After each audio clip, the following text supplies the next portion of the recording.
Using that regenerative braking, you can see it's adding power right there, more power. Look at that thing. What's going on, everybody? In this video, what I'm going to do like a quick little review for y'all of the Hiboy S2 Pro. I'm just going to kind of like go over some of the specs and then start back here at this, the tail of this thing, and just kind of like go forward and show you some of the features that you get when you get one of these things. Okay, starting off with the assembly of this thing. You know, I got this thing in, it came in a big box, and it was very simple to put together. I took it all out, it was packaged very nicely, and the only thing I had to do was put these two screws in right here and bolt the handlebars and all that on. If you've ever put together furniture, you'll be able to put together a Hiboy S2 Pro, that's for sure. So let me just go ahead and get into the specs now. And you get this owner's manual that goes to the S2 and S2 Pro, and it kind of has both the specs of both of these. The max speed on this thing is, they have 19 miles per hour. The range on this thing, they're saying is 25 miles, and in my testing, I've been getting anywhere between 17 to 23 miles of kind of like continuous riding. And obviously I'm in sport mode the entire time. If you're in eco mode, I think you could stretch that out to around about 25 or 30 in eco mode, and that's also using your foot some here and there. The battery pack rating on what they're rating is a 36 volt. The capacity on this battery is a 11.6 amp hour battery on it.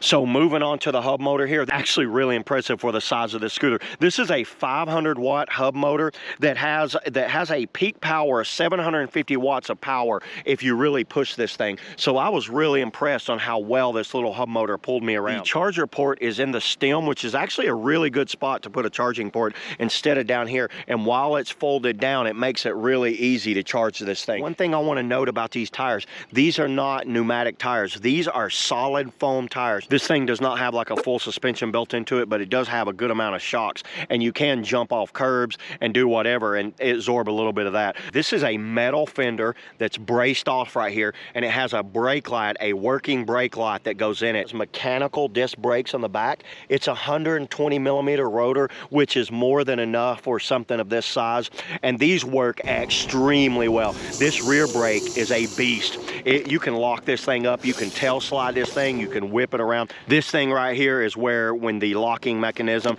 it is padded out, and so when the stem comes down, it locks in right here, and then you can carry it around. So it is a folding mechanism that locks in right there, because I didn't know what that was. So you'll lock it down, you'll bring the stem down, lock it in, and there you go. The deck right here looks like it's around about 7 to 8 inches wide. It has this kind of like grippy surface on it that's like a rubber that has traction built into it. You're seeing this little thing. How about this? This thing has an available seat for it. So if you want, you can buy a seat, and it's kind of like a handlebar stem. It goes in and expands out, and that seat will lock into place and it will not move. But it is foldable, so the seat can come down and up.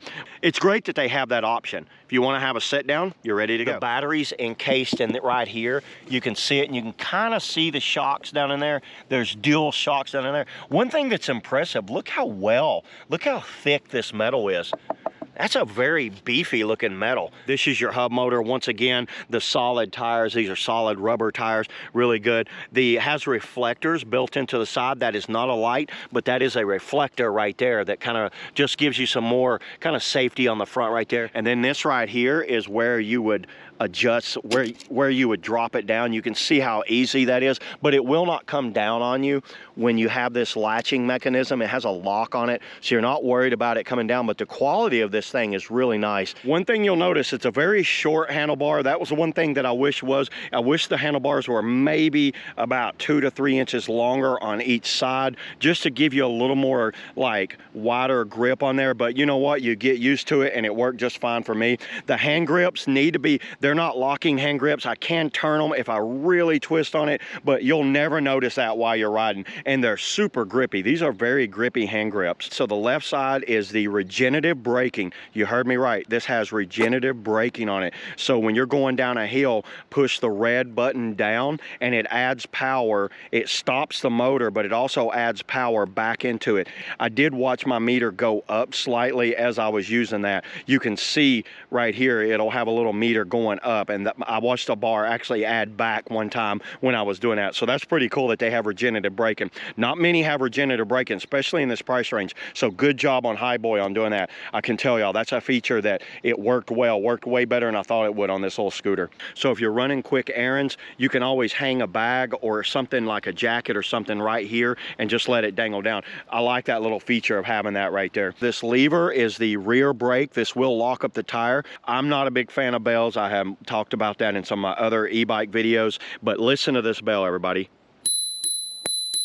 It is a dual bell, very nicely designed. It's on a spring, back, forward. It gives you 2 rings for every pull, and it's at a great location where the hand is. You can come from the brake to there and go back. It's cool that they integrated it into the brake lever like that, so it's not like an extra piece grabbing a hold right here. You have a thumb throttle. It does have a little NAR grip on it, just a normal plastic thumb throttle that's on the right. Good job on that they have it on the right side instead of the left side, especially here in the United States. Now moving on, let's turn this thing on. So to turn this thing on,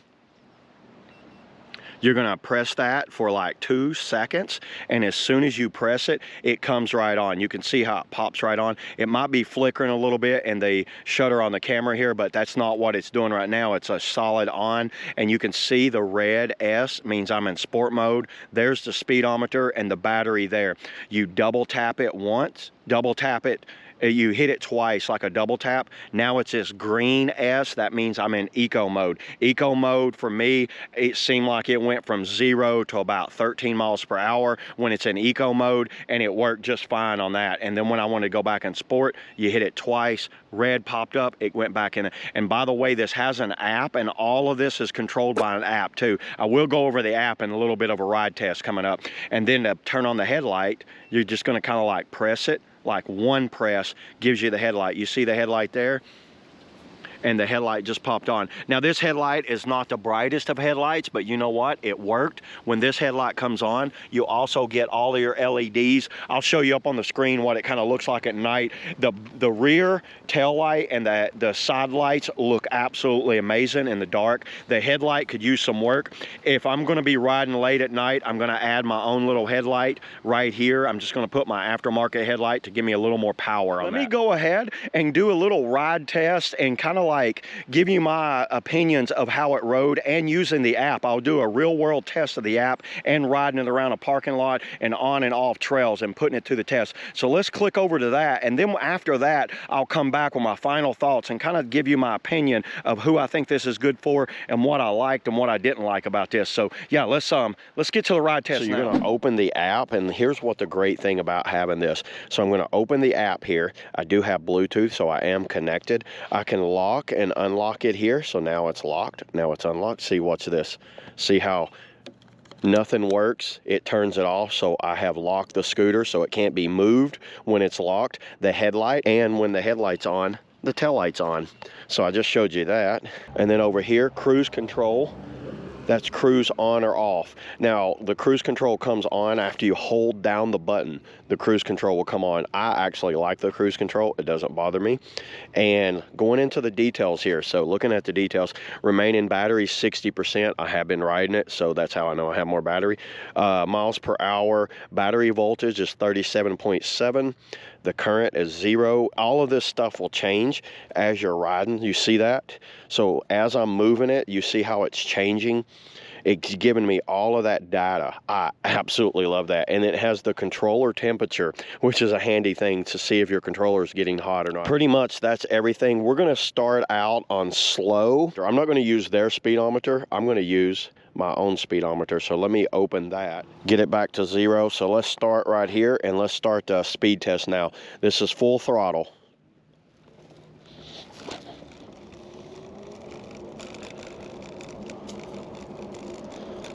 So their speed is saying I'm doing 13. The GPS is saying 12. It just locked into cruise control, by the way. It's looking like you're gonna hold about 11 to 12 maxed out on the slow. What I'm gonna do is double tap it. When I double tap it, you see now it's in red with an S there. I am officially in sport mode. In my testing, I got it up to 18. So let's see if we can hit 18 again. Same route. Ooh, I spun the tires. You hear that?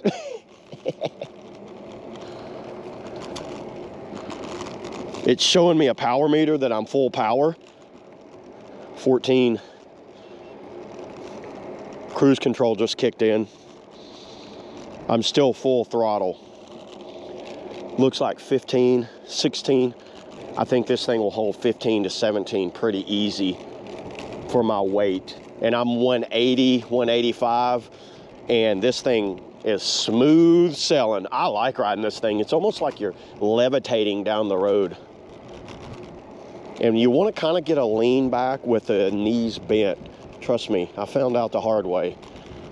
You don't want to wipe out on a scooter. It is not fun. I'm in cruise control now.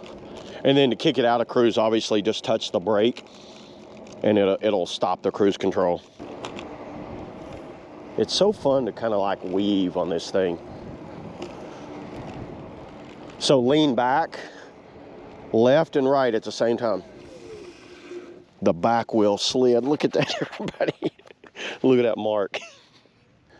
So what I do like is they figured out that you don't want to lock up that front. I've seen other scooters where the front will lock up on you and you will go over the handlebars. Let's do a little off-road action right here.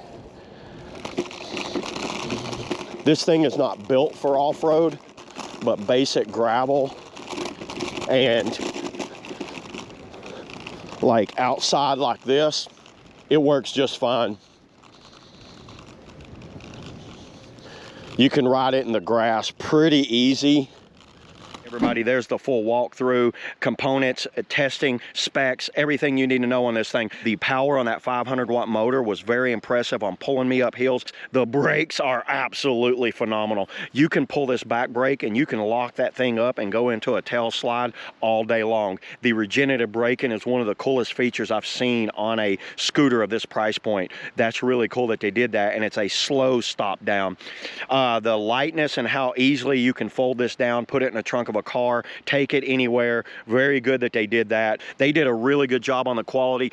I feel like this thing's going to outlast a lot of people then because the way they built this thing, and they have upgradables for this thing like the seat. You can buy baskets and things like that. There's several options, and you can replace. Everything on this is replaceable. They sell handlebars, they sell tires, they sell batteries, they sell everything for this thing. So if anything goes wrong, you can order it and replace it. So good job on Hiboy on adding that feature to there. Had a really good range. 20 miles on a scooter like this is a very impressive day for getting out riding. That's a long ways when you think about it to be on a scooter. I would think 90% of the people are going to use this for kind of short commutes, maybe around campus, a college student or something like that, because the ability to fold this thing down and move it around, bring it indoors, bring it in a dorm or something like that. Now going on to some of my improvements that I think Hiboy can improve on. Number one, the handlebars. The handlebar width is very short. Like I said, I'd like to see these handlebars about another 2 to 3 inches out on the sides. And what that would do, that'd give you room here, and it also give me a little more room to give me a little more control over the handlebars. It's very tight. Your hands are very close together. I get used to it and I was totally fine. Never had any issues with it. It would have been very easy to tap in here to add a water bottle holder that's actually screwed in, that's not just Velcroed around. I'd like to have seen that up, but once again, that's a very small, minimal thing on that. I have to think about the price range and who they're targeting with this. They're targeting more your kind of like your commuters that's around campuses, or like going back and forth to the store, or going and getting things in town or something, just out having fun on this thing. And I will leave links below if you're interested in this or anything you've seen in this video. That's all I got today, everybody, on the Hiboy S2 Pro without a seat. See y'all in the next video.